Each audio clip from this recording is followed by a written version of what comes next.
Big focus by the global business community on the new Trump administration. What will the administration do? What won't they do? Let's zero in on that global vibe here with Suntory Holdings CEO Tak Niinami. Tak, good to see you here. A little cold this morning. We could use some whiskey. Definitely. So what is the vibe overseas when you look at what the Trump administration, of course, a very downbeat inauguration speech by new President Trump. How is the global business community thinking about working with the Trump administration? First, it's a kind of relief that President Trump didn't give the hardship to China, because once that happens, like 60%, that will increase definitely inflation in the United States. That's the one of the most important markets for us. And the U.S. is a big locomotive to the world economy. Only one economy which can lead toward the better economy in the world. So that's a big relief. But Canada, Mexico, 25% tariff. It's not a good idea. But we have to deal with the tariff policies to be given to the world. We have to respond quickly to the policies. And there's this talk now of a potential 100% tariff on China. What signal would that send to the rest of the world? Well, I think the world will be in inflationary scenario, because U.S. will be worse in terms of the inflation, problems. So I think it's not realistic, because still U.S. relies on goods from China. So, and considering the midterm elections, President Trump has to think about what to do with the inflation. Inflation is the most important issue for the U.S. Have you started to, if there are tariffs on alcohol and whiskeys, what does that do for your business? And have you started to prepare your operations for that? Right. We are preparing that the tariff from European continent to bourbon and vice versa. I think we've been preparing for it, because that disputes started well before. So we are preparing for that. But nowadays American whiskey is well accepted by European consumers. So that creates a kind of a huge negative sense. But in the meantime, we can increase American whiskey consumption in the United States too.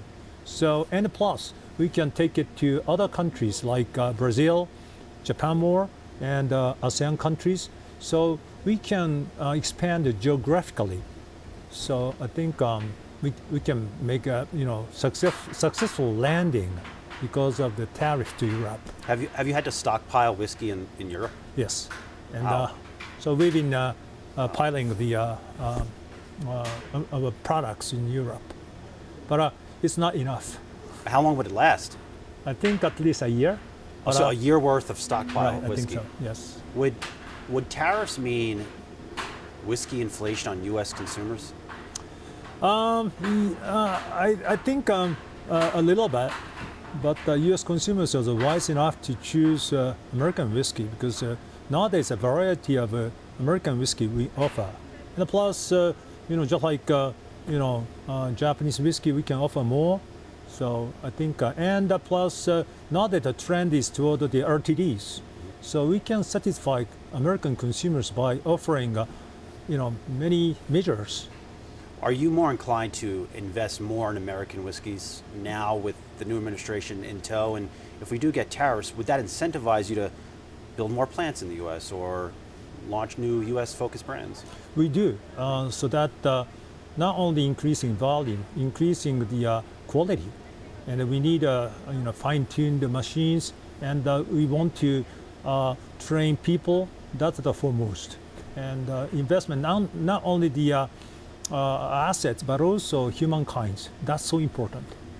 Since I last talked to you a couple months ago, I think it was on my podcast, Opening Bid, we had a warning from the Surgeon General on alcohol risk, and you've always said moderation, moderation, moderation. But when you saw that, does that change how you approach marketing alcohol? Have you seen an impact to demand after that? I don't see any clue influenced by the announcement by Surgeon General. But we have to be in a moderate drinking campaign more together with the industry peers.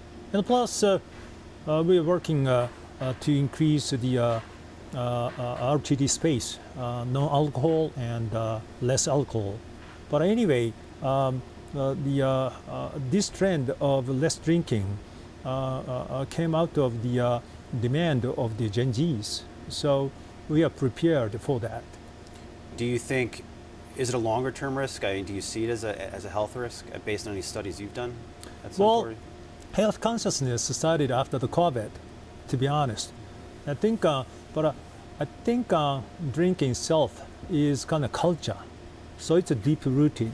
So I don't think drinking will vanish at all, but the trend created by Gen Z should be taken care of by launching more RTDs. All right, well, it's always great to get some time with you. I know time is brief at the World Economic Forum. Suntory Holdings CEO Tak Niinami, always a treat. Thank you so much.